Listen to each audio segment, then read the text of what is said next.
Yes? Well, come in, don't just stand in the doorway. Hmm? Well, yes, I thought it would be appropriate to wear the costume. It is my work uniform. This isn't exactly the kind of work environment that screams business casual.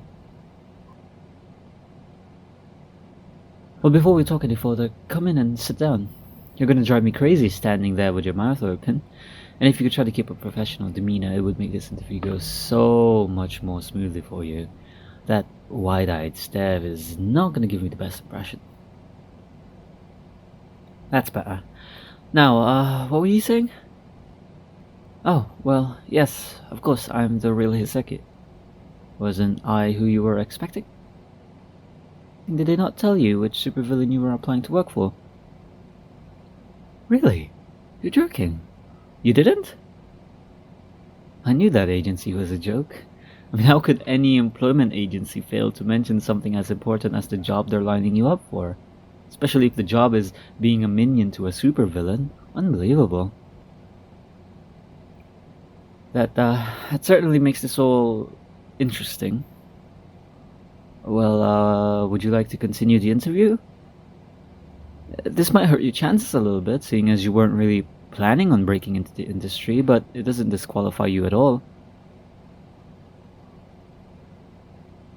Alright, well, let's see where this goes, shall we? Who knows, you might be able to bring a unique perspective to my lair.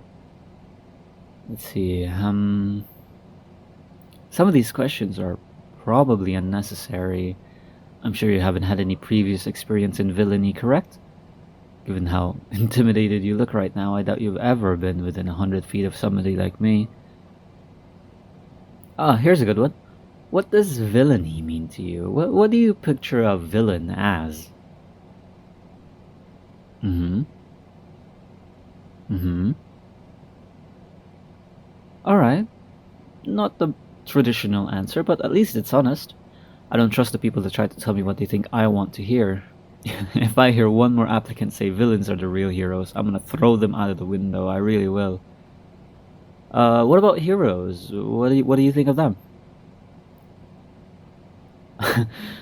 Perhaps a little too honest there, but that's alright. They work hard to protect that image. You'll see what they're really like if you get the job. Honestly, I'm not thrilled with the rest of these questions. They don't seem very relevant. Okay, how about this? What made you decide to continue the interview? Are you drawn to the idea of illegal activities, or scared of what I'll do? That's reasonable, I suppose. I've done everything I can to create a fearsome reputation.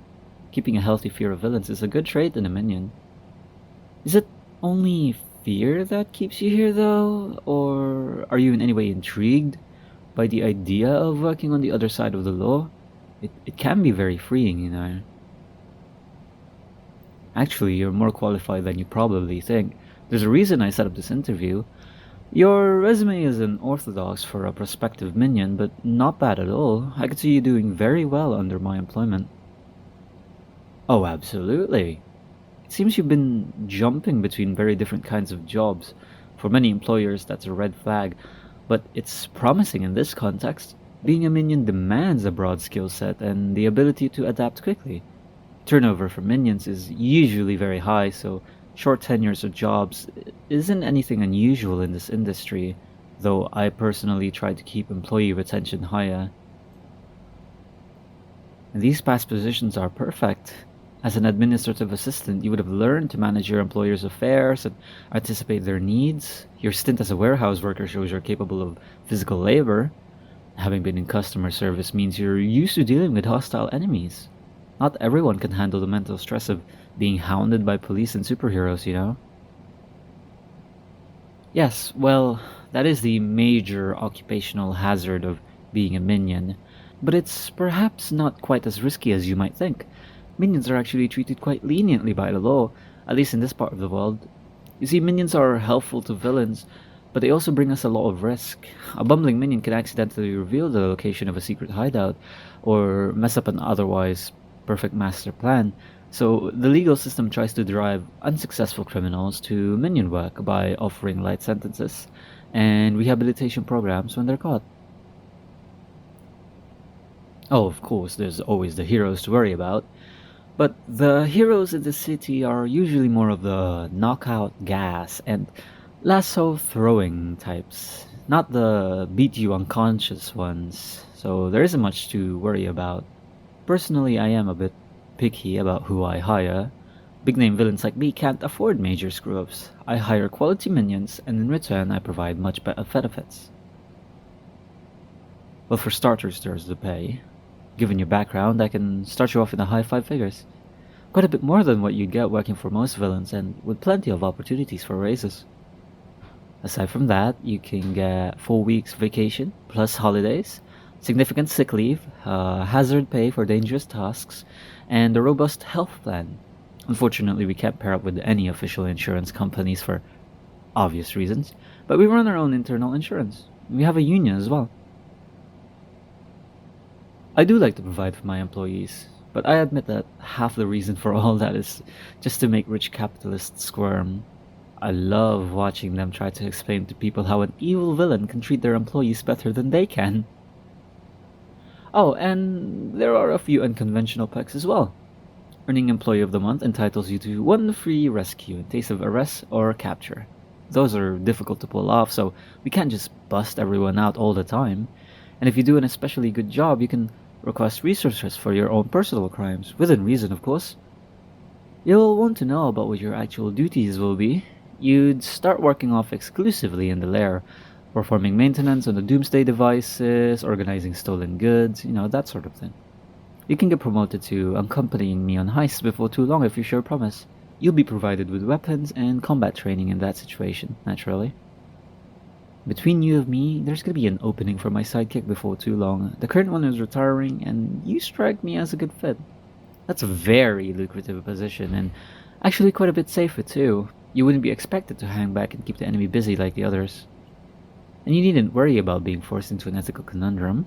Not unless you're a real goody-goody anyway. I'm in the villain game to shake up society and topple the high and mighty, not bring harm to the average, ordinary people. That's just beneath me. But, yeah, what do you think of all this? Do you think you'd accept if I offered you the position? Interesting, interesting. Well, I think it's about time we wrap this interview up. I'm not certain if your employment agency mentioned this to you, but everything that transpired here is top secret. Whether you decide this position is for you or not, do not approach the police or any heroes about this. I will find out, and there will be consequences. It's just a little joke. Maybe. I'd be careful if I were you. I'm a very good employer, but I'm not the type of person you want to upset. But, yeah, I think that just about concludes our interview. Unless you have any questions? No? Alright, this has been a very interesting experience for the both of us, I imagine. I know none of this is what you were expecting, but I hope you can appreciate the opportunity that has presented itself. I'll be in touch with an official job offer if I decide you're the best candidate. Confidentially, I think you're probably a shoo-in. It's rare to get an applicant without a criminal history, which brings some benefits. Even if you do find someone else more traditionally suited, I may end up just hiring you both. We'll have to see. You may leave now. Goodbye. Take care. Stay safe. You know where the exit is.